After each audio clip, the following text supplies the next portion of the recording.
anaweza kufanya, lakini sina mtaji. Wewe ukipata shilingi ngapi inaweza kukusaidia? Kwa nini nikipata 60 inaweza kunisaidia? Ingia mfukoni, haya 60 hapa. Mungu akasaidia nisipona. Yule dada akashukuru, akaondoka, na kweli hakuonekana tena kwenye ile baa. Kwa sio kila mtu yuko kwenye mazingira yale kwa sababu anapenda. Yuko kwenye mazingira yale kwa sababu ya. Sasa wewe ndio mwenye kumsababisha atoke kwenye mlango ule aingie kwenye mlango mwingine wa mema. Amina.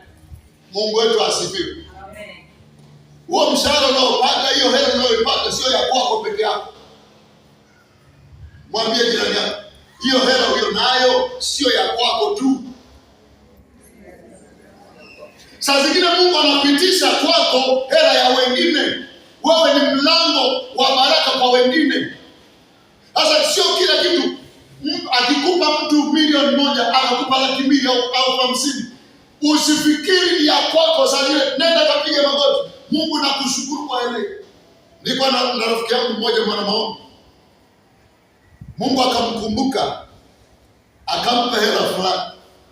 Akashukuru tena, alikuwa na uhitaji sana wa hela kipindi.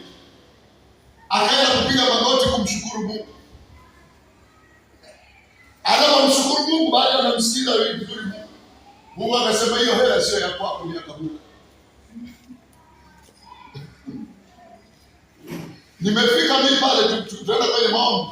Nafika pale sema tumishe na hela yako imetoka. Kwa Mungu amesema niko. Yote ni yako. Ni yangu sio yako. Bwana Yesu asifiwe. Tena kipindi hicho na uhitaji mkubwa wa hela. Alipokuwa mwaminifu kutoa kile ambacho Mungu amepitisha kwake kunipa mimi, ukaenda mlango kwake kwa kupata hela ndefu. Usizuie hicho kichache kisikazuie makubwa yako. Hata ukipokea unafunga mlango kwamba visije vingine. Kumbe Mungu ameruhusu ukipokea hicho ili kiwe mlango, kiwe ufunguo wa wewe kupata mengine makubwa zaidi. Usinang'anie chochote nacho. Ukijisikia moyoni mwako msukumo wa kumpa fulani, mpatie. Bwana Yesu asifiwe. Si umekubali kuwa balozi wa Kristo? Kama umekubali kuwa balozi afanyaje juu ya kwake? Hebu sema mimi ni balozi. Sasa kama ni balozi, unajiwakilishaje wewe mwenyewe? Balozi anawakilisha mwingine. Kwa kama Mungu amekupa, mshukuru Mungu. Akikusukuma kufanya kwa kumpelekea fulani, mpelekee. Huwezi kujua huyu mtu amekaaje na Mungu wake. Ngoja mfano. Kuna mtu mmoja alikuwa anaomba Mungu ampe mke mwema. Sawa sawa. Sasa huyo mke mwema, Mungu akasikia maombi yake. Akamwambia dada fulani ndio mke wako. Nafikiri mimi alikuwa shuhudia. Sasa yule jamaa, kuna jamaa mwingine mshirika akawa anasukumwa, yeye hakuomba Mungu, akampenda ile dada, akamapproach, akamtongoza, akamkubalia. Kwa hiyo dada hakuambiwa, yaani yule aliyekuwa anaomba Mungu amesemezana na Mungu kwamba mchumba wako ni fulani Esther. Esther ndio mke wako. Lakini Esther hajaambiwa chochote na huyu aliambiwa na Mungu. Mnaelewa vizuri? Sasa yuko mwingine ambaye yeye hakuomba. Yeye akampenda Esther, akamtongoza, Esther akakubali kwa mchumba wake. Sasa hawa wawili, Esther na huyu aliyeambiwa na Mungu, mapenzi yakawa yanakolea kila mahali wako pamoja. Yule jamaa aliyekuwa anamuomba Mungu, Mungu, mbona umesema Esther ndio mke wangu? Mbona ameshika mke wa fulani ndio mchumba wa fulani? Mungu anasema Esther ndio mke wako.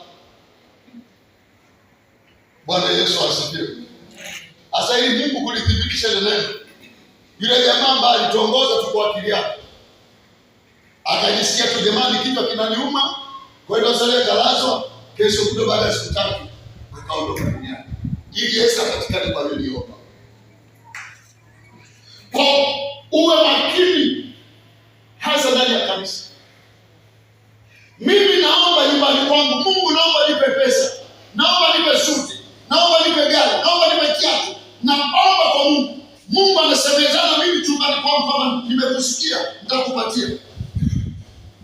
Wewe Mungu anasemezana na wewe kwamba mpeleka suti, peleka kiatu, peleka gari kwa fulani. Wewe unang'ang'ania. Maana sasa wewe unakuwa ni mpinzani, wewe unapambana na Mungu aliye juu, aliyekupa. Naeleka vizuri? Kwa sababu mimi Mungu amesema atanipa kiatu. Na wewe Mungu amekusukuma kunipa kiatu, lakini hautaki kutekeleza. Sasa mimi napolia kwa Mungu, mbona unasema utanipa kiatu? Maana wewe unahatarisha maisha yako na kazi ya mikono yako. Ili Mungu aonekane yeye ni mwaminifu huku, anaweza kukuangamiza wewe, akamtumia mwingine kufikisha ile kusudi lake kwako. Mnanielewa vizuri? Mnanielewa vizuri? Wewe ni mtenda kazi. Wewe ni agent. Hebu fungua kitabu cha Mwanzo 22. Umefika? Alisema ikawa baada ya mambo hayo, Mungu alimjaribu Ibrahim. Akamwambia Ibrahim, na akasema mimi hapa.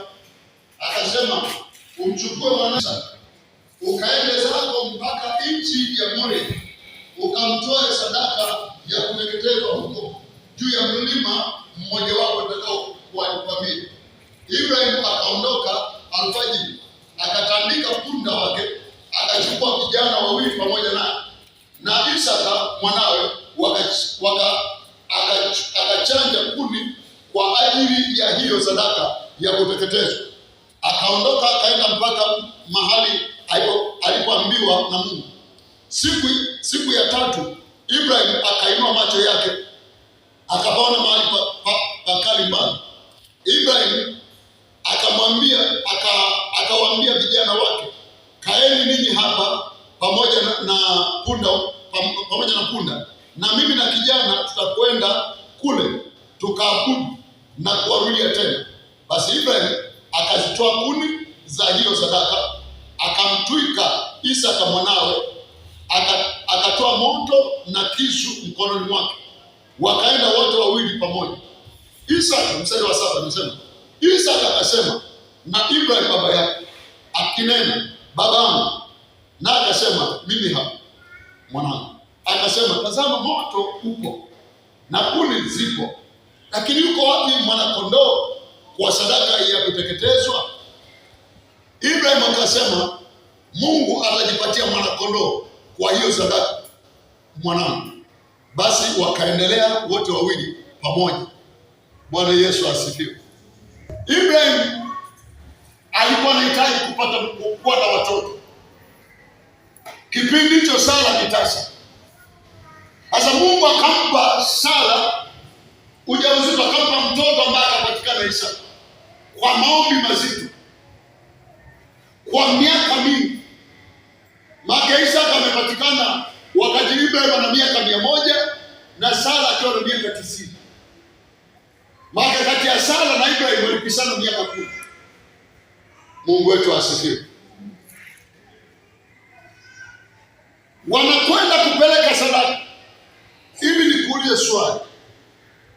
Ibrahim angemuuliza na kumwambia Sara kwamba mke wangu, Mungu amesema na mimi tumchinje Isaka awe sadaka. Hivyo ungekuwa ndio Sara, ungefanya nini? Umeokoka hivi wewe, unampenda Mungu hivi. Yaani usinifikirie kwamba ulikuwa upagani. Una Mungu hivi hivyo. Mume wako anakuambia hivi, Mungu amesema tumtoe Isaka tukamchinje awe sadaka. Wewe ungejibu nini mama? Eti ungejibuje? Yaani uko tayari kumsweka ndani mume wako. Mungu wetu asifiwe. Sadaka huwa inasema, ukitaka kuitoa sadaka, mara nyingi sadaka inasema. Sasa wakati Ibrahim anakwenda kuipeleka sadaka, ikamwambia ile sadaka, sasa mimi wewe ukitoa hii hela, zikiisha hizi hela utafanyaje? Kama na milioni moja na milioni moja hiyo hiyo, na kanisani anahitaji milioni moja hiyo hiyo. Sasa Mungu anasema hivi, nileteni sadaka. Hapo ndio kipimo cha upendo wako kwa Mungu. Hebu sema kipimo. Sema tena kipimo. Kama 50,000 tu ulikuwa nayo, Mungu anasema nitolee hii 50,000. Uliuka futi 100. Haukutimiliza 50,000. Je, angekuwa ni mtoto ingekwaje?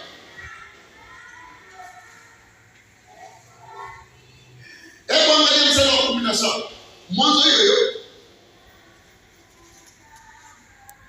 Anasema katika kubariki nitakubariki, na katika kuzidisha nitauzidisha uzao wako kama nyota za mbinguni na kama mchanga ulioko pwani, na uzao wako utamiliki mlango wa adui zao, na katika uzao wako mataifa yote ya dunia watajibarikia. Mataifa yote ya dunia watajibarikia. Mungu wetu asifiwe. Kilichopelekea Ibrahim kumiliki mlango wa adui, maana adui ana mlango, na ndio maana mlango wa adui ni kukuingiza wewe kwenye ubaya. Mlango wa adui kazi yake ni moja tu, ni kukuingiza wewe kwenye uovu. Huo ndio mlango wa adui, hana mlango mwingine wa mema. Sasa anasema hivi, na uzao wako utamiliki mlango wa adui. Kilichopelekea Ibrahim na uzao wako kumiliki mlango wa adui ni kwa sababu alikubali kutoa. Mungu wetu asifiwe. Upendo hauna tafsiri nyingine zaidi ya kutoa. Ukisema nampenda fulani, tutakuona jinsi unavyojitoa kwake. Kwa upendo ni kutoa. Swali langu, wewe unampenda Mungu?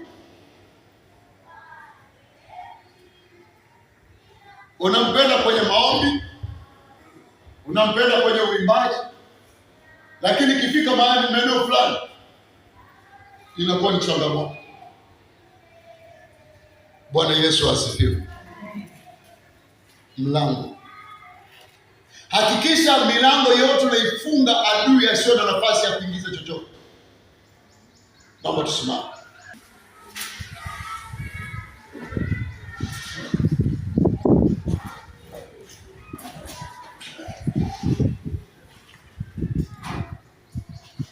Bwana Yesu asifiwe.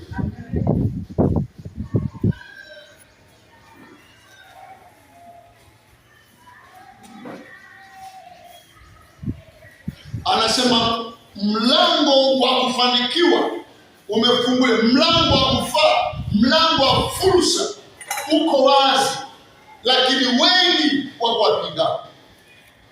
Hasa hao wanaopinga ni jukumu lako kuwashughulikia, kuondoa mambo kwa kizuizi wewe kuingia kwenye fursa yako. Usije ukafikiri Mungu atatoka mbinguni aje aondoe maadui zako ili ukamilike. Haipo hicho kitu. Yesu asifiwe. Ukitaka kumuulize Caleb anamwambia Musa, anamwambia Joshua, Joshua, wewe ulikuwepo wakati ule tumeenda kuipeleza ile nchi ya Kanaani. Kipindi kile nilikuwa na miaka 40 na sasa hivi na miaka 85. Lakini na nguvu zangu zile za miaka hiyo. Akasema Musa baba yetu alisema atakairithi nchi fulani. Sasa nipe kibali niende nikapigane ili niweze kuimiliki ile nchi. Hebu sema nikapigane. Usije ukategemea kwamba Mungu atapigana ili umiliki. Haipo.